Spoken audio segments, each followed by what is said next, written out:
Good morning, everyone. We want to welcome you here on this beautiful Sunday morning. And you are all welcome here at the Unitarian Universalist of Central Oregon. My name is Chandra Smith, and I will be your worship associate this morning. We are an inclusive community that affirms mind, heart, and body in our own search for truth and meaning. Here you will find both comfort and challenge for your journey. Whatever your age, income, or the color of your skin, you are welcome here. Whatever your sexual orientation, gender identity, or life story, you are welcome here. If your beliefs differ from mine, but you are called to love, you are welcome here.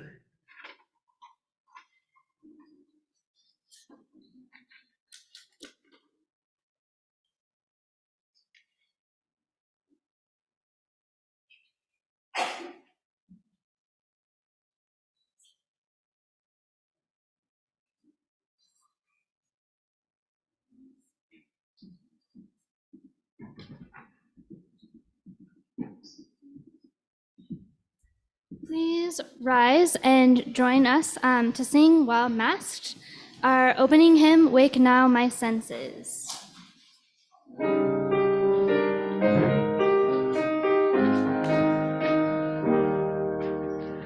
Wake now my senses and hear the earth call. Feel the deep power of being in all. Keep with the web of creation your vow.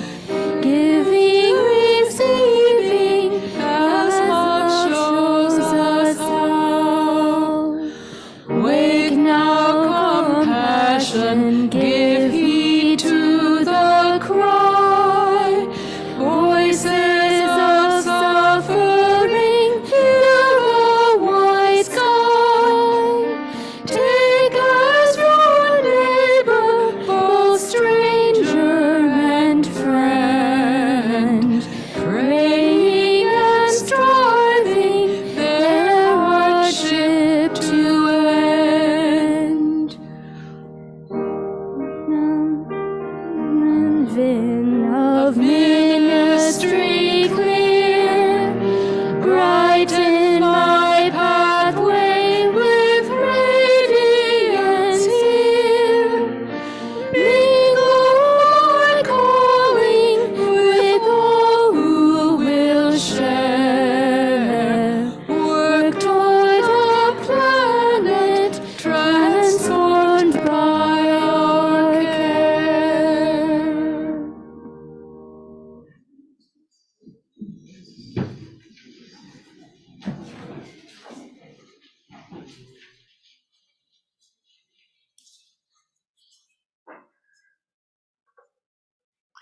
Noreen, you want to light the chalice?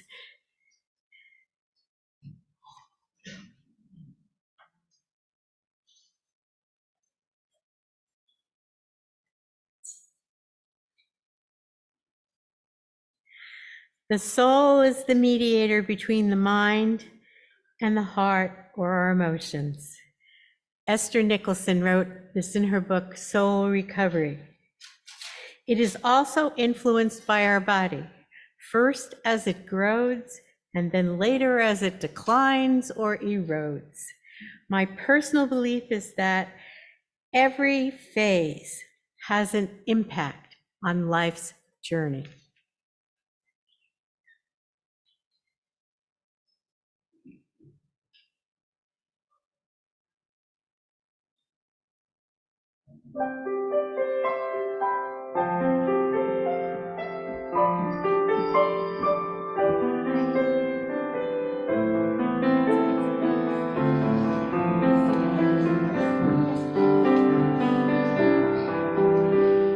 Spirit of love,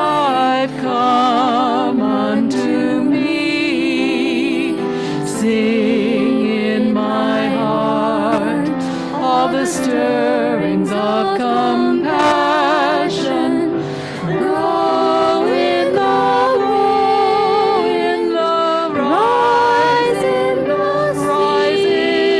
the sea, move in the hand, giving life the shape of justice. Roots hold me close, set me free. Spirit of life, come to me, come to me.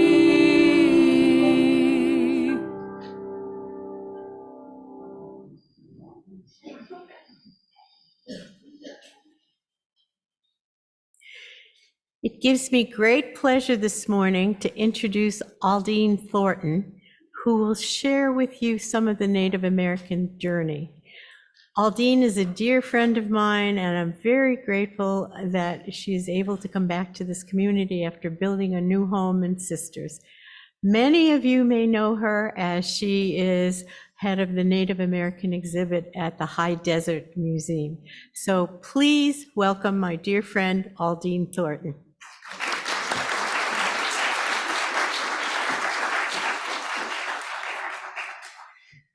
Thank you, Chandra, for asking me to be with you. And it is a great honor to be here with all of you wonderful people. Since today we're talking about our spiritual journeys, I'm going to kind of relate a little bit of mine, as it is truly a journey. I was born, baptized, and raised in a Catholic church, which I know some of you have had that experience. And although I loved being a Catholic, I have many wonderful memories singing in the choir, and I never really, even as a child, bought into all the rules and regulations. So it was difficult, even going to our weekly confessional. You know, I was a good kid, and I thought, wow, what did I do wrong this week? So I would be like, well, okay, I can say I lied to my parents once, and I forgot my morning and evening prayers. And I did that last prayer bit because I thought that that would get the priest to really think I was a saintly kid. So anyway, after school, I happened to go on a trip to Europe where I met my husband, Bob. He was also raised 12 years in the Catholic parochial system, so we had that in common. His father was a blacksmith, mine was a carpenter, so we had kind of a joint kind of background together. And we moved to, I was kind of raised in Denver and parts of California. And when we were married, I moved to the Boston area, Walpole and Norwood, which are suburbs of Boston. And we raised our family there. We had our kids baptized Catholic because we knew that that meant a lot to our parents, but we never really attended Mass, only when our parents would come on the holidays. So as our kids got a little bit older, I felt like I really should have them grounded in some sort of spiritual education. And about that same time, we met a man by the name of John Griswold, who happened to be the priest at the Episcopal Church in Walpole. He became our very best friend for years, until he passed away. So we became active, we became Episcopalians, which is very close to Catholicism, only it doesn't have all the restrictions and all the things that I was not doing. So we loved that, felt really part of that community, and we're active in we taught Sunday school. I was on vestry, Bob was on council. So we really loved that experience, and I think thrived in it. Then Aldine gets the idea that, let's build a huge house and have a bed and breakfast in Plymouth, Massachusetts. That we did. Of course, that was about an hour and a half away from our Episcopal community, and the fact that I was making breakfast for 12 to 14 people every Sunday. So we didn't, the few years that we ran that, and lived there about 5 years in Plymouth. And then we knew that we were going to retire early. And so we got this offer that we couldn't refuse to sell the bed and breakfast. And we did, bought a fifth wheel and started on this journey for traveling for a couple of years all over Canada, the United States, and Mexico. We kept in touch with our kids and had them fly in whenever they could. So to wherever we were in our fifth wheel. So anyway, we're on this journey and we find Bend. So we decide to move here, and that was in 2001. So we've been here ever since until we just moved to Sisters about 4 months ago. And during that time that we were here, my daughter, 3 of our 4 children moved here to Bend with us. So we were very, very fortunate, and 4 of our grandchildren, of our 6 grandchildren, were born here. So it was just a fantastic time. And Marnie, one of our daughters, said to me, Mom, she says, let's try and find a spiritual community to belong to. I says, oh, good. So we went church shopping, and we went to many different churches. And somebody told us about UU, and I had never heard of UU before. But this was an old stone church, and Heather was the minister at that time. So we went there and loved it. Just felt this connection with this liberal spiritual presence. So we were fairly active, and about the time that you were building this beautiful residence here for yourselves, I started volunteering at the High Desert Museum, and they asked me to do Sundays because that was a very busy day, and so to give some presentation at the Hall of the Plateau Indian tribes there. So I started there, and about 6 years ago, 4 years ago, I became the team lead, and of course, COVID hit. So to keep the team together, I knew there was a great need to have a guide or a manual for the hall. So we started in this process of reading, watching documentaries, doing discussions, and writing. And we now have a manual for ourselves and for future volunteers. We just finished it. So and through that process, even though I am Native American, I was raised an urban Indian, so I didn't know really all that much about the spirituality of Nativism. But over the course of the last few years, I've learned a lot. So, I'm going to share a little of that with you this morning. My father was 7/8 Ogallala Lakota from Pine Ridge, South Dakota. I spent every summer of my life growing up and taking my children back to the reservation during their growing up, just so that they knew that there was a really different lifestyle other than the suburbs of Boston. So that was, I know the reservation by spending all those summers there. My parents retired and moved back there from Denver when my dad retired from civil service. So they had a few cattle and guineas and chickens and pigs. Pigs nearly killed them, but it was a good experience for the kids. They loved that. So I've inherited my dad's land, and I'm a tribal member of the Ogallala tribe, which you probably think of as the Sioux tribe. Yeah, I have that background. So this morning, I would like to lead you through a small portion of the Haudenosaunee Confederacy Thanksgiving address. Now, this has been done for thousands of years. It's part of their oral tradition. And they are located up in the Northeast, a part of the United States and Canada.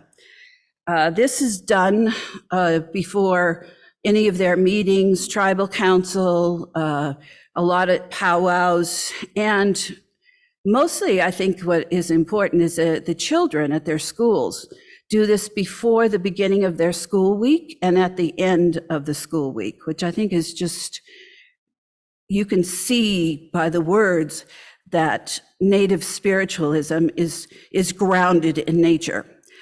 This is quite lengthy, and I'm not going to do all of it. So I'm just going to give you a few paragraphs of it. And I want your participation. And now you see these words on the screen. Now our minds are one. So as I read a paragraph, then I will motion and you will respond, now our minds are one. And I think that when you think about the fact that the kids do this themselves, one grade does it for the whole school every week. So it goes around from classroom to classroom as the year goes on. And I've taken it, I first read it in the book Braiding Sweetgrass by Robin Wall Kimmerer, which I'm sure some of you have read. And if you haven't, and you want to know a little bit more about how spiritualism is grounded in nature, this is a beautiful, excellent book to read. And she writes that this Thanksgiving, and I don't want you to think of it as the Thanksgiving of the holiday. Think of it as gratitude, our thanks for the giving of human nature. So it is a river of words, and more accurately, it's these words come before all else. This is an ancient order of protocol that sets gratitude as our highest priority. The gratitude is directed straight to the ones who share their gifts with all of us in the world. So I will start.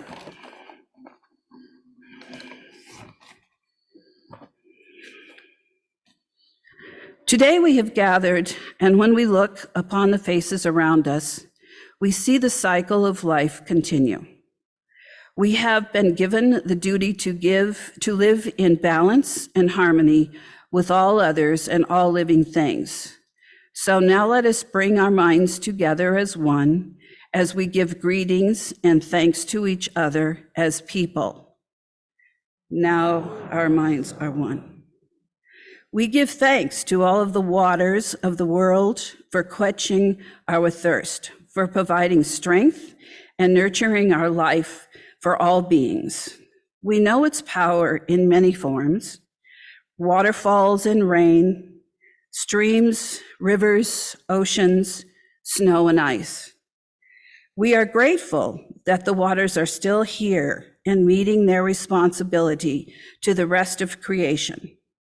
Can we agree that the water is important to our lives and bring our minds together as one to send greetings and thanks to the water? Now our minds are one. Now we turn toward the vast fields of plant life.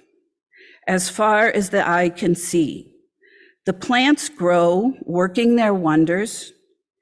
They sustain many life forms. With our minds gathered together, we give thanks and look forward to seeing plant life for many generations to come. Now our minds are one. We gather our minds together to send our greetings and thanks to all the beautiful animal life of the world who walk about with us. They have many things to teach us. We are grateful that they continue to share their lives with us and hope that it will always be so. Let our minds together as one send our thanks to the animals. Now our minds are one. We are thankful to our Mother Earth, for she gives us everything that we need for life. She supports our feet as we walk upon her.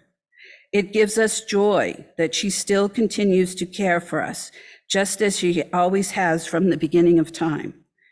To our Mother, we send thanksgiving, love, and respect. Now our minds are one.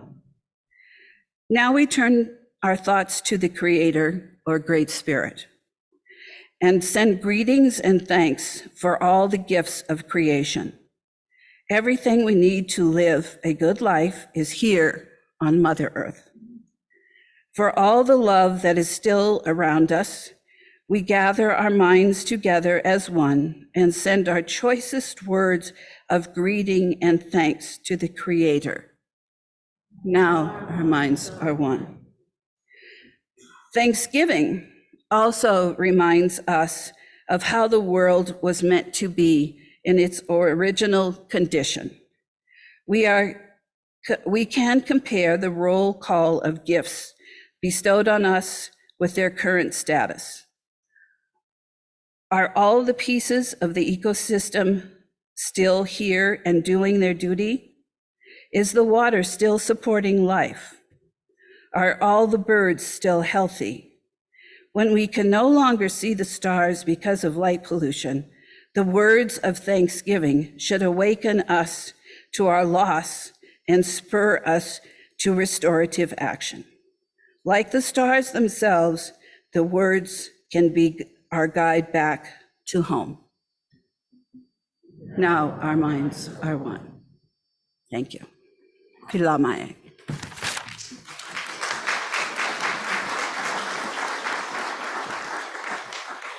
I want to thank Aldine very much.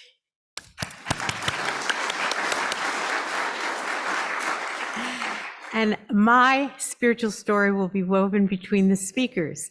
And my connection to Aldine is not just as a person and a woman who held a covenant group at her house from our church, but my adopted son is from the same tribe. And we have a very deep spiritual connection.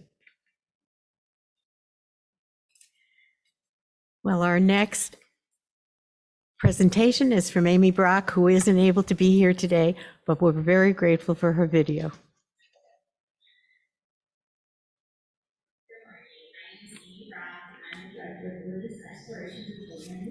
Good morning. My name is Amy Brock, and I'm the Director of Religious Exploration for Children and Youth. This week, we're exploring spirituality. And spirituality is a word that we can use to describe what we believe and why we believe that. And the really cool thing about exploring Unitarian Universalist spirituality is that we all get to have our own beliefs, and those get to change as we learn new things. Today's story is called The Most Magnificent Thing. It's by Ashley Spires. This is a regular girl and her best friend in the whole wide world. They do all kinds of things together. They race and they eat, they explore and they relax. She makes things and he unmakes things. And one day, this girl has a wonderful idea. She's going to make the most magnificent. She knows just how it will look, just how it will work. All she has to do is make it, and she makes things all the time. Easy peasy. The girl tinkers and hammers and measures while her assistant pounces and growls and chews. And when she's finished, she steps back to admire her work. She walks around one side, and her assistant examines the other side. It doesn't look right.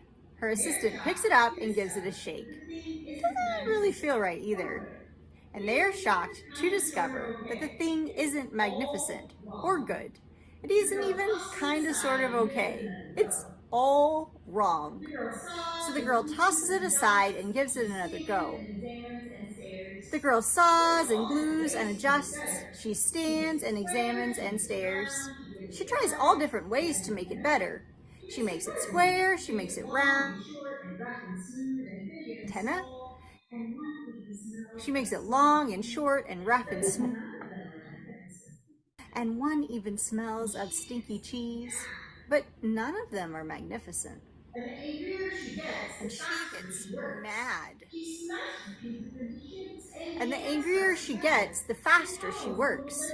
She smashes pieces into shapes and jams parts together and pummels the little bits in. and her hands feel too big to work, and her brain is too full of all the not right things. So her assistant suggests that they take a walk. It's not much help at first, but before long, she starts to feel different, and bit by bit, her head. As they stroll along, she comes to things she made. The bad feelings are about to start all over again.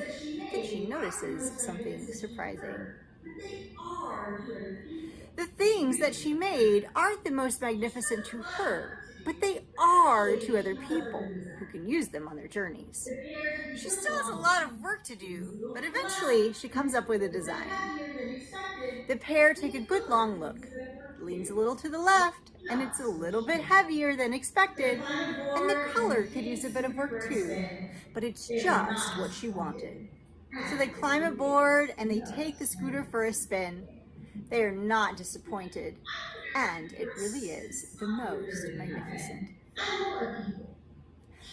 I wonder who your assistants on your journey have been, animal or pet form. I'll show you one of mine. This is my friend Georgia. Georgia is a 10-year-old Beagle Corgi mix who has lived in our home for the last 8 years.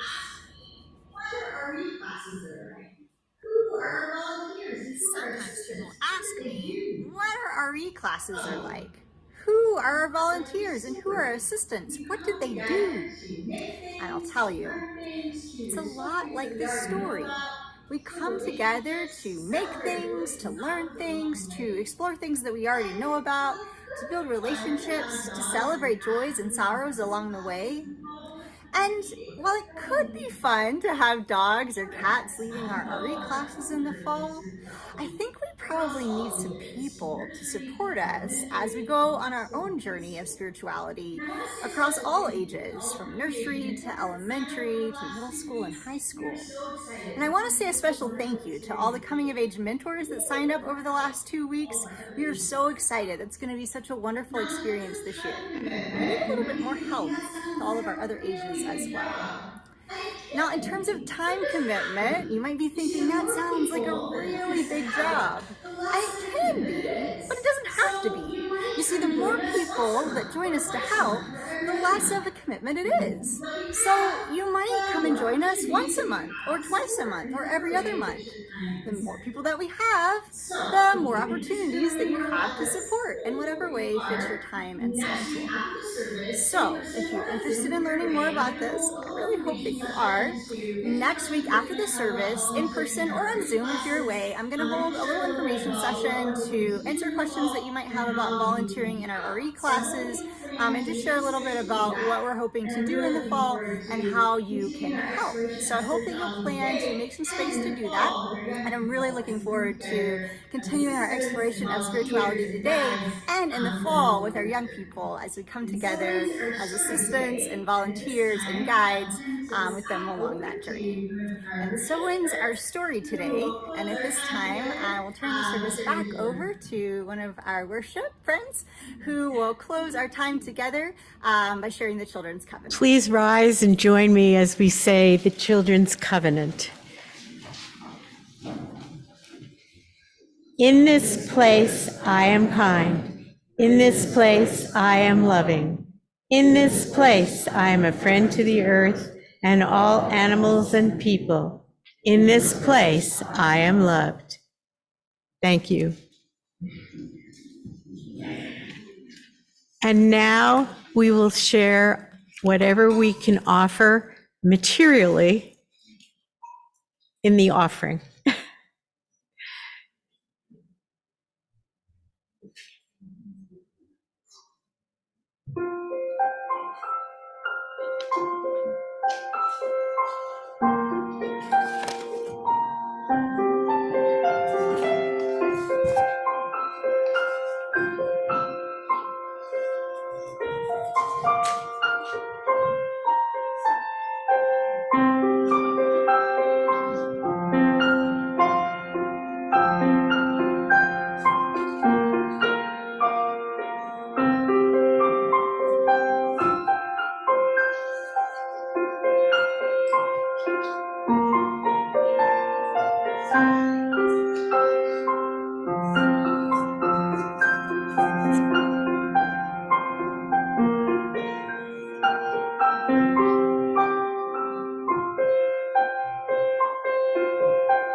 Thank you.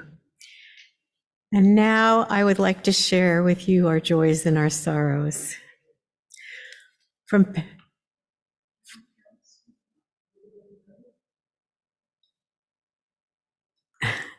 Pat Smith.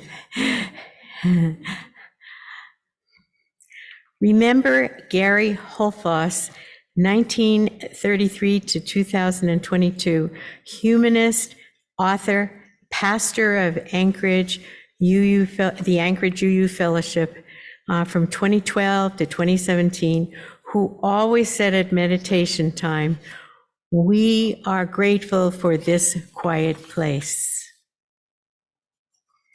And now from Karen Holstock.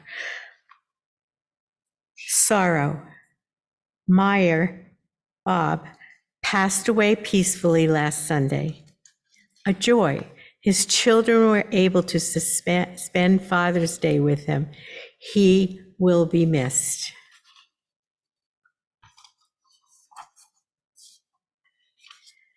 And now from Chris Patrick.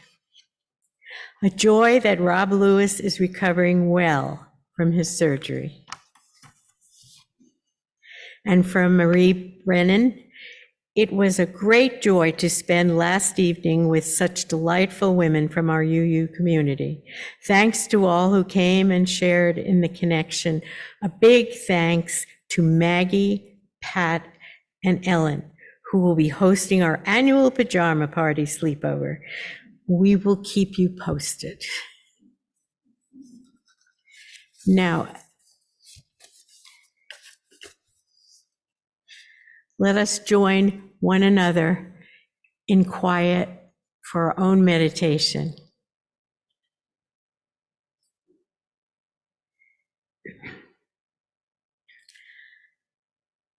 Take a deep breath in. Relax and breathe out. Take another breath. Relax and breathe out. Our Creator, we are so grateful to be together with one another and with you this morning, hearing the stories of others' spiritual journeys, knowing that our spiritual journeys are all different, but we give thanks for what they are. Amen.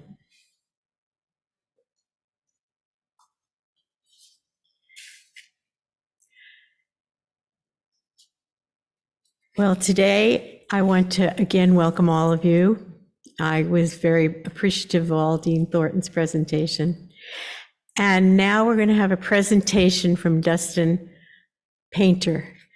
And I didn't realize it, but Dustin and I both belong to another organization in which our spiritual journeys have become manifest. Dustin? My name is Dustin Fanning Painter. My pronouns are he, him, his. My spiritual journey had a bit of a rocky start. At 20 years old, I was going to our local community college, majoring in criminal justice. Graduated high school, working full-time. But the thing that people didn't know is that I was battling a 10-year addiction to alcohol. And so on February 9th, 2011, I found myself in the basement of a church saying the words for the first time, "My name is Dustin, and I'm an alcoholic." So it was my first introduction to the 12 steps. And step one, admit that we were powerless over alcohol and that our lives had become unmanageable.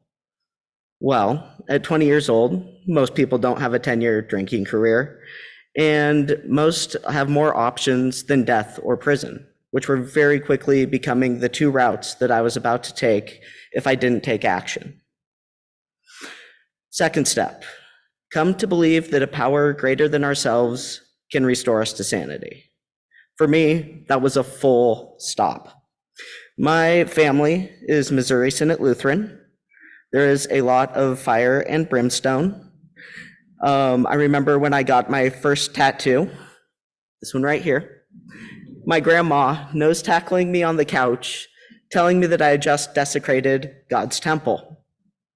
And a previous conversation around me, like directly asking me if I was a lesbian, which that's the one thing I'm not. So far I've followed that rule.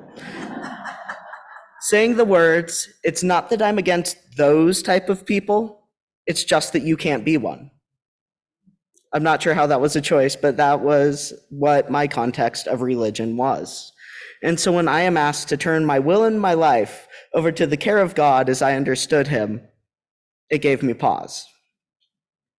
How many of you are familiar with Paulo Coelho, the alchemist? So I was sitting here battling, like, how am I going to make this happen? Like, I need to get sober. This is kind of my route to do it. This is my chance. And yet I have this block of God. And I was sitting in the meeting, been like 4 months sober, my 21st birthday coming up, knowing that if I was legally allowed to go out and buy alcohol, that was going to be it for me. And this gentleman talked about how for him, he was also struggling this when he first got sober, but every morning he would see Mount Rainier in the background, and he kind of came to him that, oh, that's bigger than me.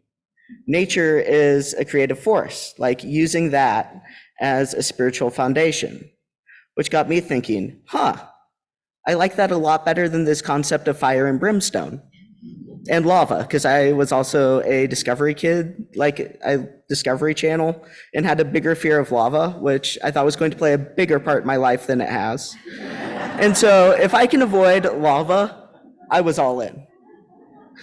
And so I thought about it, and I believe it was a high school reading assignment for this book.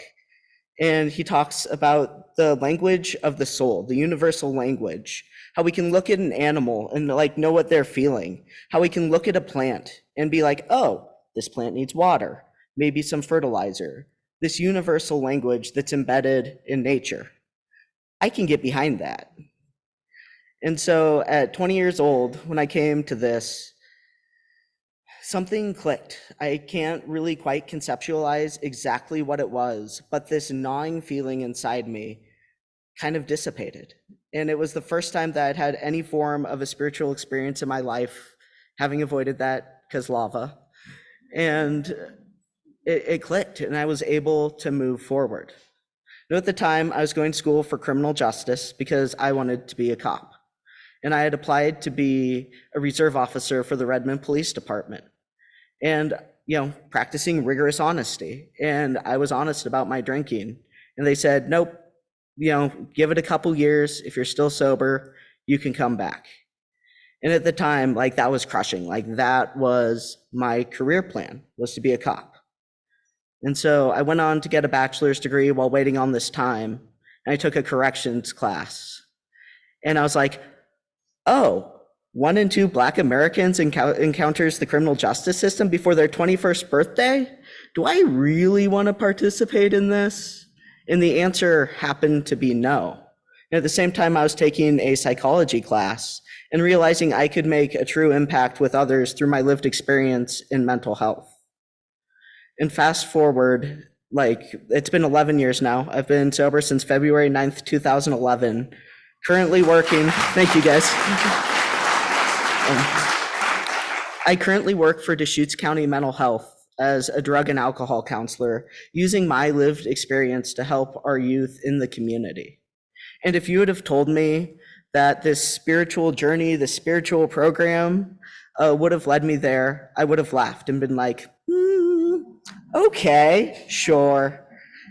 And the cool thing is, the more that I connect with the spirituality, for me, I see God as like the quarks and quasars and the Higgs bosons that make up everything in us and everything around us. And when I open my heart to listen to that, the whole world kind of conspires to bring me along this path that is so much better than I could have even imagined it being. And the more that I practice this, the more rooted I get, the more people I meet, And I believe it was Steve Jobs that said that we can't connect the dots forward. We have to look back to see how they connect and have faith that somehow they will. And to me, the more that I listen and follow that, the more the dots connect and the more opportunities that I have had. And that's how like my spirituality kind of practices out in day to day. And the more I grow, the more the people around me grow. And it just kind of builds on itself. And it's been amazing to see where it has taken me. Thank you.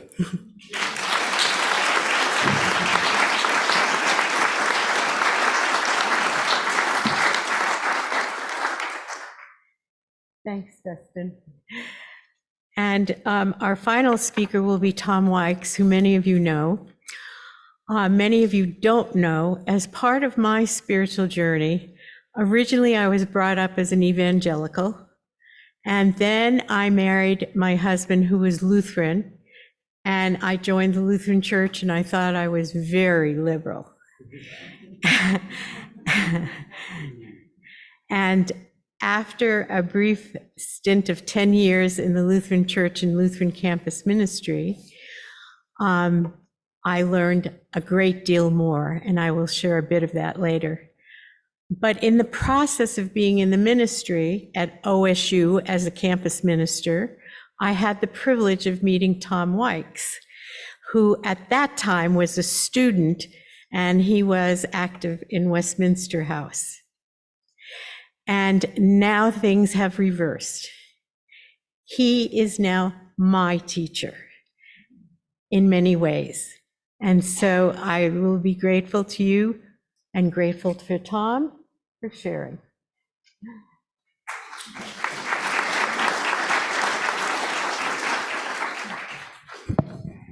It's true that I did know her at OSU, and I was an older student at the time. It's good to be here. I'm Tom. I'm just take a second and ring us in with a bell. Put your feet on the floor and listen to the bell all the way down.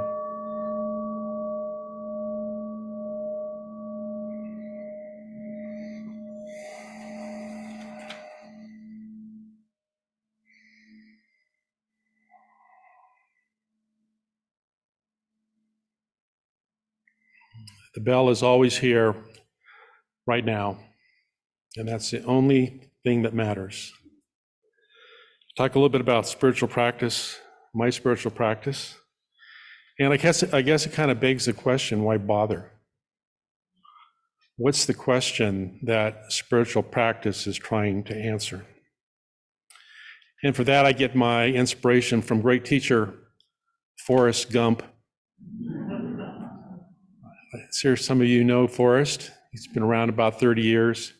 That's a really great Dharma movie, a real great spiritual movie. I suggest you revisit it. And one of his teachings as he's running down the road is he says, shit happens. And boy, does it. There's a lot of good in this world, no doubt about it. I mean, we have lots of connections, enjoy the beautiful nature around us, but also part of our experience of this world is that shit happens.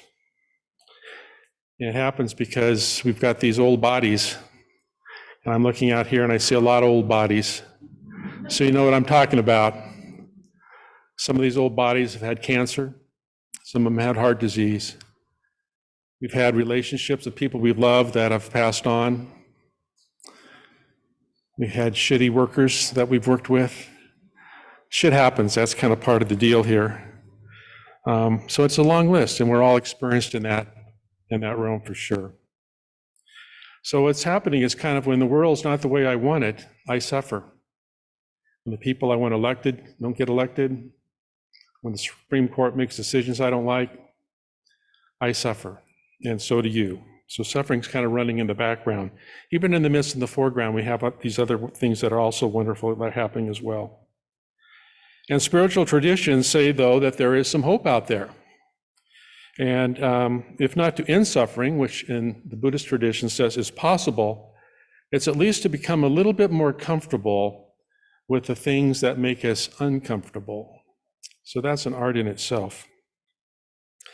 In the contemplative tradition that I'm most familiar with, which is Zen Buddhism, The journey begins with acknowledging that there are three things that we need. These are called in the tradition taking the refuge, three refuges. The first is wise teachers. We need wise teachers because they see the world clearly and they can help us see the world clearly. We also need wise teachings because they're the roadmap forward based on years and years of experience about people that have walked that path. And we need a community of fellow travelers, and that's called the Sangha. This is a Sangha. This is a UU Sangha. We support each other in this process because essentially we cannot do it by ourselves. We know that about a lot of things in life, but somehow in the spiritual world, we think we can just read the right books and listen to the right teachers, and we can do it by ourselves. But that's not true. If that were true, we would have already done it. Everybody here would have the answer to suffering because you've all read the right books, you've heard the right people. But that's not the case. We have to do it together, and we need these three refuges to help us on the way. The wise teaching that I have found most helpful in my journey is meditation. Zen translates from the Japanese as meditation, so it's a primary practice of that tradition. And I've been practicing meditation for about 35 years. I sit weekly with a group here in Bend that's been doing it for that long at least. And I've attended well over 50 week-long silent meditation retreats. So, it's really all about walking the talk, and consistency is a huge value in this process. If you're running a marathon, you don't run 2 miles one week and then 2 miles the next and think you're going to get the job done. And so that makes the journey particularly difficult. Meditation is a microscope that we use to look closely at how we create suffering for ourselves and how we create suffering for others. Because without this awareness, there are really no options. There are no options without awareness. So this is a process that allows that to happen. So to do life differently, we have to do less of what causes us suffering and more of what brings us satisfaction. And meditation helps us see the difference between the two. And the laboratory for doing that is our life. So this is about our life and how it happens for us. And each journey is completely different. We're having the same experience right now, but we're all having it differently. So meditation helps you study yourself, and you are the focus of your own research. So spiritual practice is a hands-on activity. It's all lab work. It's not a head trip. It's nothing about what you believe. It has nothing to do with it. If you want to be a good cook, all the cookbooks on your shelf won't help you be a great cook. You, at some point, have to get into the kitchen. And when you do that, you will see how our minds are always contributing to the suffering. There's a lot of suffering that goes on between these ears up here. A lot of it is self-induced. And the mind is a dangerous neighborhood to hang out in, and I don't recommend you spend much time there. But it's helpful to know how the mind contributes to our suffering. So again, so you have some options, and we study that very intimately. There's one thing that spiritual practice will definitely do. It will play havoc with the ego. The ego wants to run the show. It's all about I, me, and mine. And spiritual practice can confuse us in a really good way. It confuses us because it forces us to look closely at who we are and who we think we are and see that maybe who we think we are and how the way the world works maybe isn't quite the way that we assume it might be. So this confusion can be helpful. It's sometimes called in the practice beginner's mind. And that's what Socrates was referred to when he was referred to as the wisest man in Athens, because he knew that he didn't know. And so the news flash is, we are not the center of the universe, although we go around living our life as if we thought we were. That's a huge mistake. But it is a practice. There is no end point, and the longer you practice, the clearer the mind gets, the less confused you become, and the less suffering you generate. And that benefits all of us. So may it be so.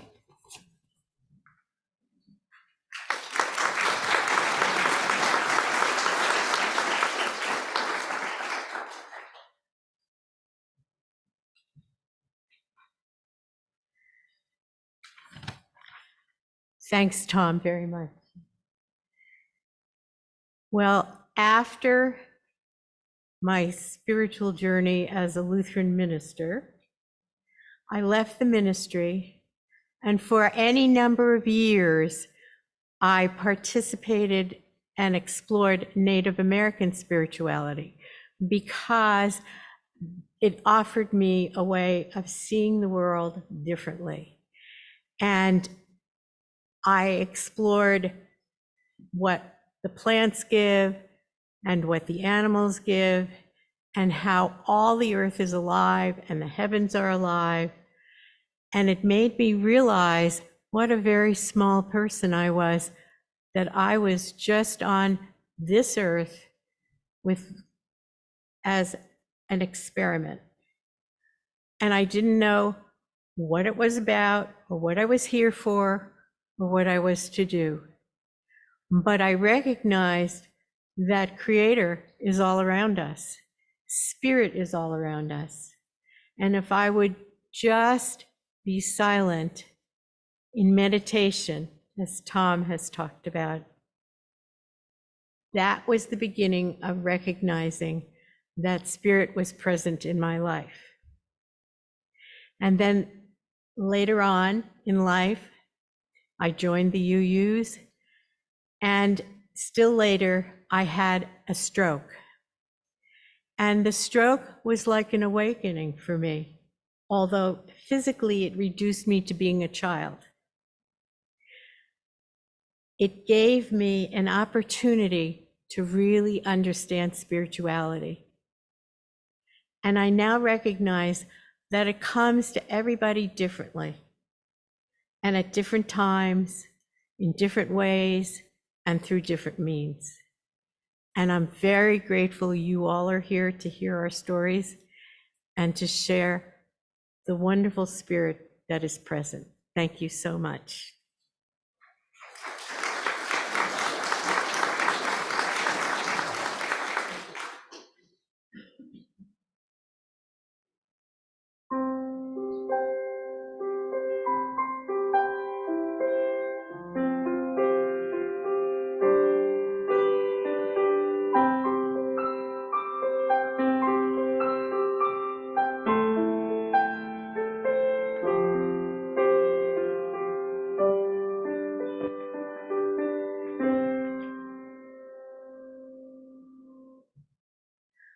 Before we begin our closing hymn, we have a guest with us, Mimi, from the League of Women Voters.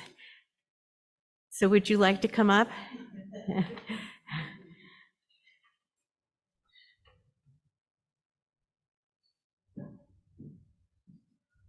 We have just a short space. Yeah, Thank you for being here. We have something in common. I too am a former member of the Missouri Synod, so I know a little bit about hellfire and damnation. So anyway, thank you so much for inviting me here today. I am Carol Leshy, president of the League of Women Voters of Deschutes County. And I'd like to tell you that it is certainly a privilege to be the president of the League of Women Voters. For over 102 years, we have educated voters and defended our democracy. In these divisive times, our work is more important than ever. We are proudly nonpartisan, never endorsing or opposing a political candidate or a political party, because the freedom to vote is a nonpartisan issue. It's an American right. What began as a mighty political experiment to help 20 million women carry out their newly won responsibilities as voters in 1920 evolved into a powerful movement of advocacy, civil rights, and social justice that changed our democracy forever. The National League of Women Voters was the first group to host the US presidential debates in 1976 on television. And you probably know us best locally by our forums. This year, in conjunction with the City Club of Central Oregon and Connect Central Oregon, we will host 11 different forums. We are now returning back to in-person forums, so we hope to see you at one, if not at all of them. However, that is not all we do. In addition to registering voters, we study issues on different topics to affect change at the local, state, and national level. Recently, we completed a study on affordable housing in Deschutes County. Ongoing studies include water conservation, the redistricting process, climate action, local education, DEI issues, and childcare. Our last big achievement was gathering more than 7,000 signatures to make the Deschutes County Commissioners a nonpartisan election. The measure will be on the ballot in November. We had over 60 volunteers assist us in that endeavor, and they were not all league members. We currently have 135 members. When I moved here 6 years ago, we had about 45 members, and we met each month on our first Thursday speakers meeting at the Black Bear Diner. Now our first Thursday speaker meetings are held in this lovely facility, and we thank you for sharing your space. Over the years, I participated in many boards. However, I will say it is a distinct honor to be president of the League of Women Voters of Deschutes County. The men and women that make up this organization are fabulous. They not only have ideas on what we should accomplish, but they work to implement them. This is an incredible gift to any leader in any organization. If you're not currently a member of the League, I invite you to join us. If you have time constraints, I encourage you to support us in any way that you can. And again, I thank you very much for inviting us here today.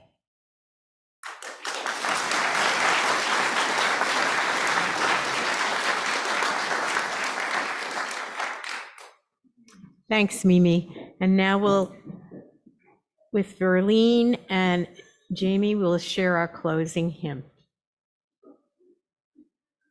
Please rise as we sing our closing song, Once When My Heart Was Passion Free. Debbie will go ahead and play the first verse for us, and then we'll invite you to sing the next 3 verses.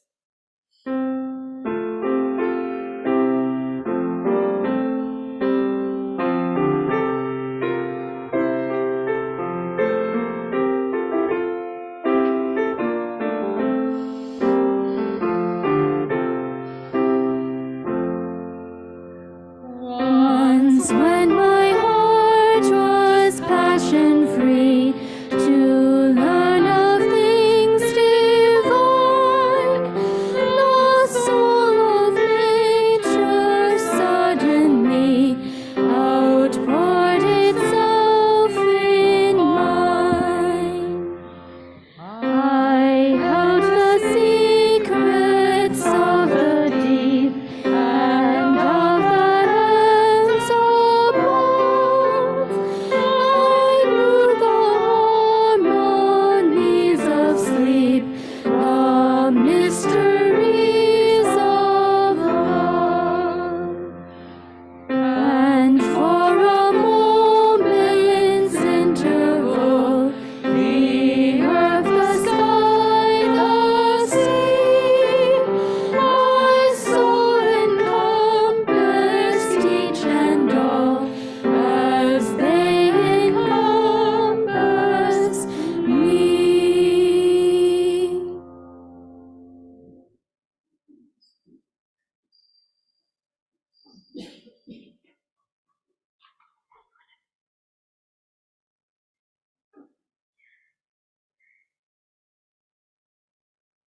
May each of us, as we journey on our various spiritual journey, come to know and manifest, however differently, love.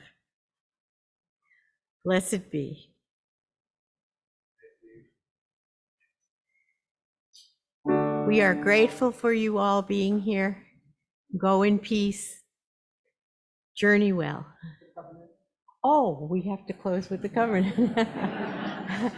Love is the spirit of this fellowship.